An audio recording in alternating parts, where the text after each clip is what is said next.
Iran এখনই ছাড়ুন। আমেরিকার এই এক বার্তায় কি তবে তৃতীয় বিশ্বযুদ্ধের দামামা বেজে গেল? ওমানের টেবিলে যখন কূটনীতির চাল চলছে, ঠিক তখনই কেন ট্রাম্পের রণতরীগুলো ইরানকে ঘিরে ফেলল? আজকের এই গভীর বিশ্লেষণে আমরা দেখব মধ্যপ্রাচ্যের বারুদের স্তূপে কিভাবে আগুন লাগাতে চলেছে হোয়াইট হাউস। সঙ্গে শেষ পর্যন্ত থাকার অনুরোধ রইল। বন্ধুরা, বর্তমানে আন্তর্জাতিক রাজনীতির সব থেকে বড় খবর হলো আমেরিকার তরফ থেকে জারি করা একটি জরুরি আদেশ। আদেশটি হলো ইরান এখনই ছাড়ুন। আগে আমেরিকা কেবল পরামর্শ দিত, কিন্তু এবার সরাসরি আদেশ দিয়েছে। তারা পরিষ্কার বলছে যে ইরান থেকে বেরোনোর জন্য আমেরিকান সরকারের সাহায্যের উপর ভরসা করবেন না। বিমান পরিষেবা যে কোনো সময় বন্ধ হতে পারে, তাই হাতে খাবার, জল আর ওষুধ নিয়ে সুরক্ষিত জায়গায় চলে যান।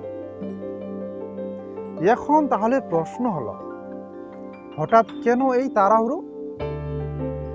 আসলে যখন আমি আপনাদের সাথে কথা বলছি, ঠিক সেই সময় ওমানের রাজধানী মাস্কাটে আমেরিকা আর ইরানের মধ্যে এক উচ্চ পর্যায়ের বৈঠক চলছে। একদিকে চলছে কূটনীতি, আর অন্যদিকে চলছে ট্রাম্পের রণতরীগুলো পারস্য উপসাগর আর ওমান উপসাগরকে কার্যত ঘিরে ফেলা হয়েছে। আমেরিকা ইরানকে 4টে শর্ত দিয়েছে। নাম্বার 1, হয় ইউরেনিয়াম সঞ্চয় বন্ধ করো, কেননা ইউরেনিয়াম দিয়ে পরমাণু তৈরি হয়।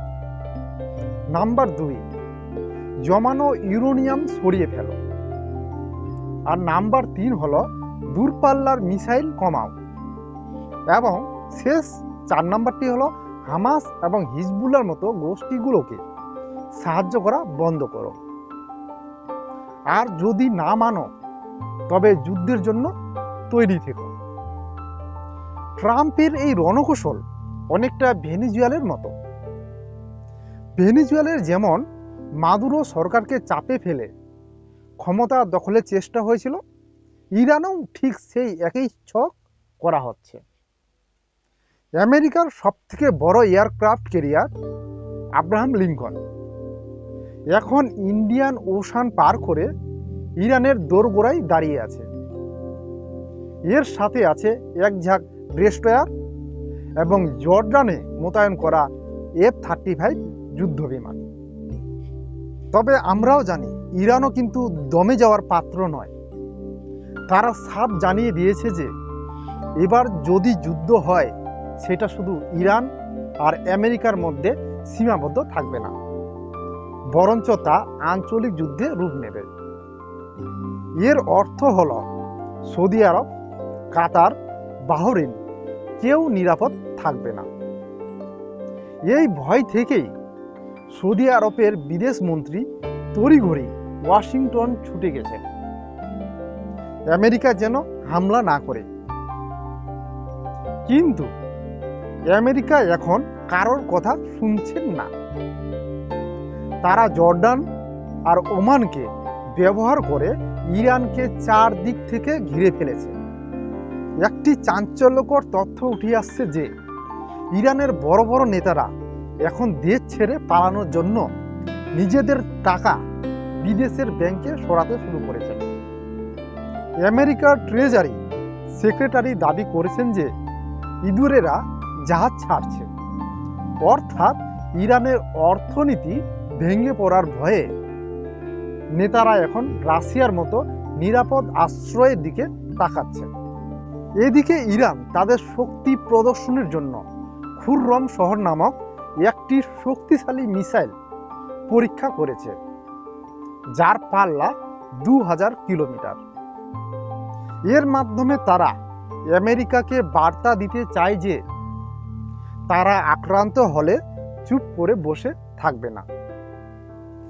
আমেরিকার একটি ড্রোনকে ইরান সম্প্রতি গুলি করে নামিয়েছে বলে খবর পাওয়া গেছে, যা উত্তেজনার আগুনে ঘি ঢেলেছে। সারা বিশ্ব এই পরিস্থিতির উপর কড়া নজর রাখছে, কারণ মধ্যপ্রাচ্যে অশান্তি মানেই আমদানি রপ্তানি আর তেলের বাজারে বিরাট ধস। ট্রাম্পের এই প্রেসার ট্যাকটিক্স যদি ব্যর্থ হয় এবং সত্যিই যদি কোনো মিসাইল উড়ে, তবে বিশ্ব অর্থনীতি এক অন্ধকার সময়ের দিকে এগোবে। ওমানের আলোচনা কি শেষ পর্যন্ত কোনো সমাধান আনবে, নাকি আব্রাহাম লিঙ্কন থেকে উড়া যুদ্ধ বিমানগুলো হবে শেষ কথা? আপনাদের কি মনে হয়, আমেরিকার এই হুমকি কি সত্যিই যুদ্ধ ডেকে আনবে, নাকি ইরান শেষ মুহূর্তে মাথা নত করবে?